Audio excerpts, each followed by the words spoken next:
Kaya mo yan, Billy Canlas. Kaya mo yan. Grabe oh. Gandun pa.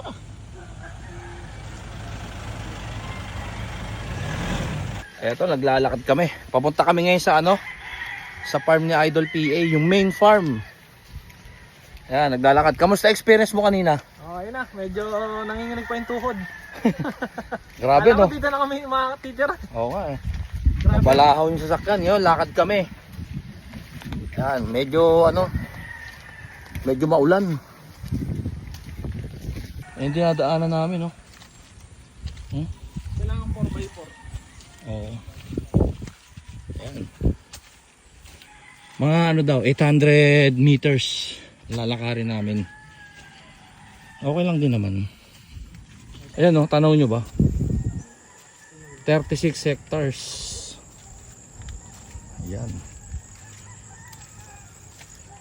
Papasukin natin yan.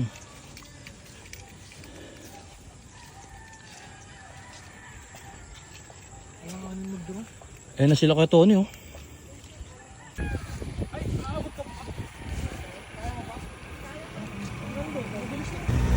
...36 hectares ang farm ni Idol Patrick. Ito yung main farm.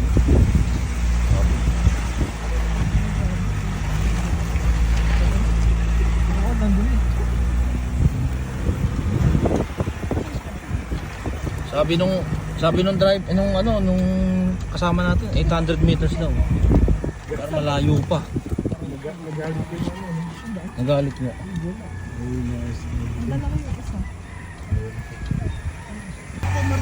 Oh. 16 minutes na sa kulungan nyo, kalalaya nyo.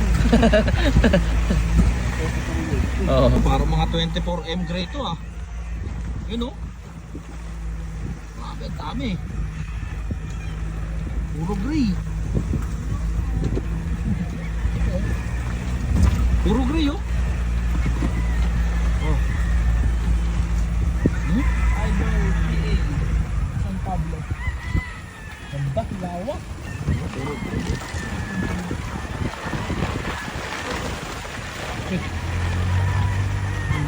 Puro gray yung nakatali.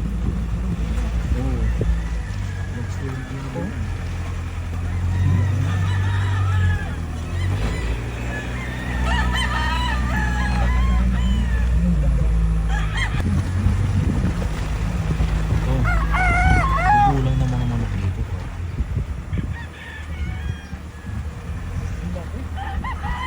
Nakatok-tok talaga siya. Yo.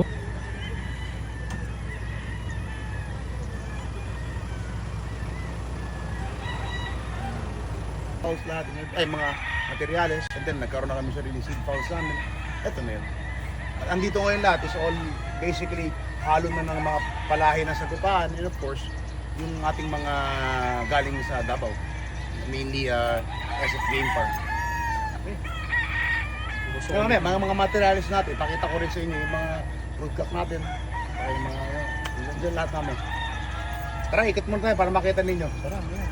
Kung gusto maglakad, pagbalik nyo dito, may blue blade yan. Pero may nandiyan pa sila o wala na? Ay, hindi ko lang alam kung sila husband. So ito yung mga last years na mga stags na pinapagulang na lang ngayon. Like I said, naghalo dito. Andyan yung mga sagupaan bread, and of course yung mga galing kay SF, kay Tito Bebot. So ito, pag pinatabi ni Daddy ito, gusto ko yan. Ayun. Kaya di ba this year, kaya konti na binenta namin because nakailan champion kami na salamat naman na really straight na sagupaan bread. Ito yung 100x. Talaga naman siya mismo nakita namin yung tama mamaya. But this year, this coming stock season, wala tayong early bird saka local. It's gonna be more on national. Kasi nga, we are now in the process of moving this farm to the new farm. Ito natin ito. Wait, gaano kalaki nga uli yung third farm? Yung third farm ngayon is around 15 hectares naman. Malaki rin siya. Ito mas malaki ito, but if you can look, kung titignan ninyo, ang laki ng spacing. Nung una si Daddy, yung problema, kakasya ba lahat ng ililipat? Sabi ko, Dad, tinignan ko, kakasya because ang mangyayari dito, magiging normal na yung spacing natin. Sobrang lawak nito. So magiging compressed sila. Ganon natsatsaga ni PA ang maghintay para sa tamang Ganun talaga. 3 years kuya minimum eh. no? 3 years. Bago pa ma-for oath, accept ko lang talaga. Kasi yung iba pwede kasi, since may pera ka naman, pwede kang bumili ng agad dapat. Yun. Oo. Diba? Pero ito hindi. From stock talaga eh, From kuya. stock, pinapresent natin yung mga gagamitin ko Oo. for the next 3 years. Nakaplano, ano? Bago pag ganun eh. Kaya siyempre si Dad,